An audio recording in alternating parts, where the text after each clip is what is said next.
The cable TV endgame is here, Disney versus Charter Communications.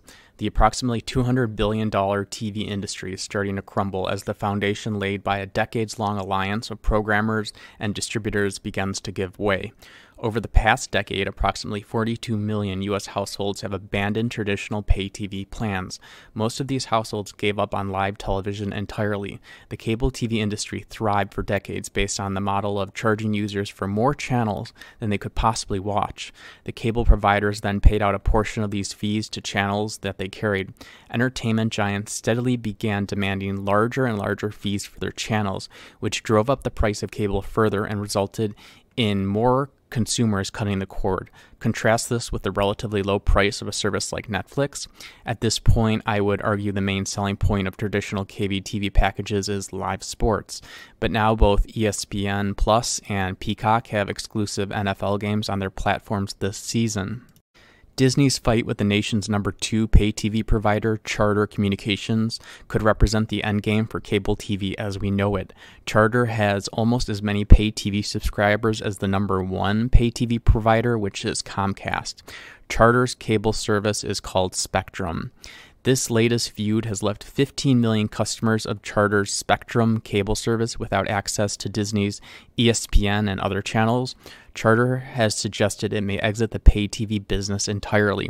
This is a threat they very well may make good on, and I'm going to tell you why shortly. There is an existential threat for Charter that its customers will walk away from it during the standoff with Disney and not return. However, Disney is also losing access to millions of households too.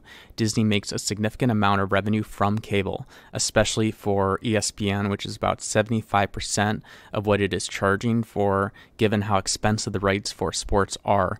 Cable is the cash cow for the television industry, and specifically entertainment programmers like Disney. They use money from cable to produce new shows that they can put on their streaming services. Cable is effectively subsidizing streaming. Consumers are rapidly cutting the cord and abandoning cable TV at an accelerating pace. This, in part, is enabled by companies like Disney, Warner Brothers Discovery, and Paramount Global, which have made high-value cable content available through their streaming services. These companies are trying to strike a balance that is all but impossible, allowing cable TV to somehow wobble along so they can turn around and plow those profits into streaming services, which are currently losing billions of dollars a year collectively. Said another way, they are trying to keep milking the legacy cable TV model as long as possible to prop up unprofitable streaming businesses until they can become more profitable. The balancing act is not to kill the cable TV model entirely, because the money is needed to keep supporting streaming until it can stand on its own 2 legs. Pay TV companies are effectively subsidizing streaming, which is cannibalizing cable TV. The chief content officer at DirecTV describes it as taking our money and weaponizing it against us. Entertainment companies claim they are trying to find ways to include pay TV partners in the shift to streaming, but I think this is just lip service. The relationship between pay cable TV providers and entertainment programmers has become more adversarial as the two camps have increasingly contrasting goals. Charter has a conflicting business model. They do not make very much money from cable TV. Many small cable providers have stopped offering TV bundles to their subscribers and are referring them to internet TV providers such as Google's YouTube TV. The broadband internet business is much more lucrative, and you are increasingly seeing companies pivot towards it. This is why Charter has the stronger hand in regards to Disney, in my opinion.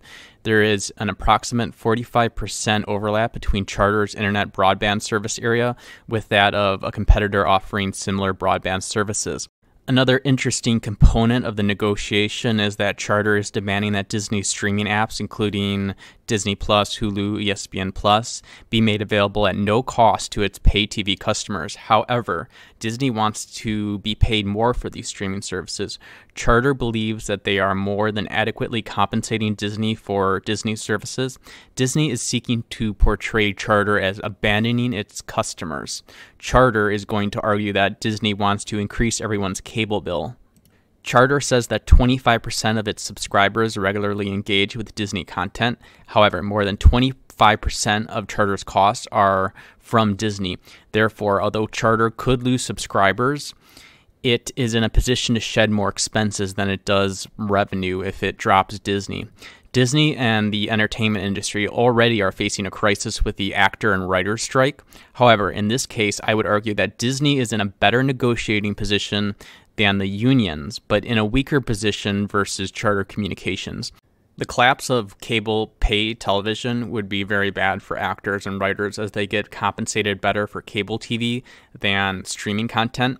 What may happen is that Disney scores a win against writers and actors, but it has to make concessions to Charter. Charter is threatening to leave television altogether. This is no longer the early days of cord cutting. Subscribers are leaving quickly. Disney's free cash flow has been greatly diminished as of late. They want to hold on to revenue from cable to staunch the bleeding, that is, the losses from streaming, until streaming services become more profitable. The thing is, I'm not sure streaming will ever be as profitable as people think. It hasn't been thus far, and I am not sure what would allow these losses to pivot towards profit. Streaming services will have to leverage global scale to become profitable. The piece that I think many analysts are missing is that a lot of young kids are watching YouTube and TikTok more than they're watching scripted television on even the streaming services. This miscalculation may mean that streaming is less profitable than many analysts think.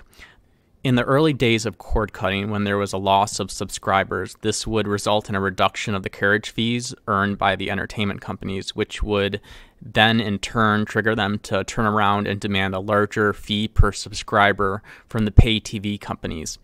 Disney in particular had a strong hand because it had ESPN, and that was like the main event on television. Sports are perhaps the only thing holding strong on television, and the audience also tends to skew young. Charter wants the freedom to not offer ESPN because ESPN is the most expensive thing in the cable bundle by far. Disney charges Charter an estimated $12.50 for all the Disney bundled channels, while ESPN is roughly 3/4 of that, so you could put that at roughly $10 a subscriber. If Charter can eliminate ESPN, that would make the cable bundle significantly cheaper. Charter argues that being tied to ESPN makes them less competitive. They would prefer to sell a sort of skinny bundle, which would be a stripped-down bundle. They believe that they can slow the decline of TV subscribers this way. Disney is preparing to launch an ESPN streaming service. Now, I know about ESPN Plus. It has many subscribers, but this could be partly because it's bundled with Disney Plus and Hulu. ESPN Plus doesn't encompass the same full suite of sports rights that ESPN, the cable channel, does. The future ESPN streaming service could be as much as $25 or $30 a month. Sports fans are not used to paying the full bill because people that do not watch sports have effectively been subsidizing ESPN on cable. It is interesting that despite sports being so popular, it is effectively subsidized. ESPN is being charged to everyone that pays for cable, not just the people that watch sports. It turns out that you have to charge quite a lot for sports. There has been runaway inflation for sports TV, partly because of the traditional cable TV subscriber fee model. ESPN may partner with sports leagues. They could go to the sports leagues and offer to share the revenue together, but this is not going to be an easy thing to make happen. What matters is where people go for their sports.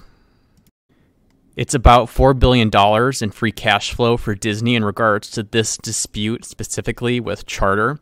Disney is going to most likely make out worse than Charter Communications. Despite Disney being the much larger company, it has more to lose and could very well cave to Charter's demands. Disney reportedly plans to reinstate its dividend, and it needs to maintain revenues from cable television. Other pay TV providers, as well as streaming companies, are holding their breath and watching the action between Disney and Charter. In the end, I really don't think anyone will be the clear winner.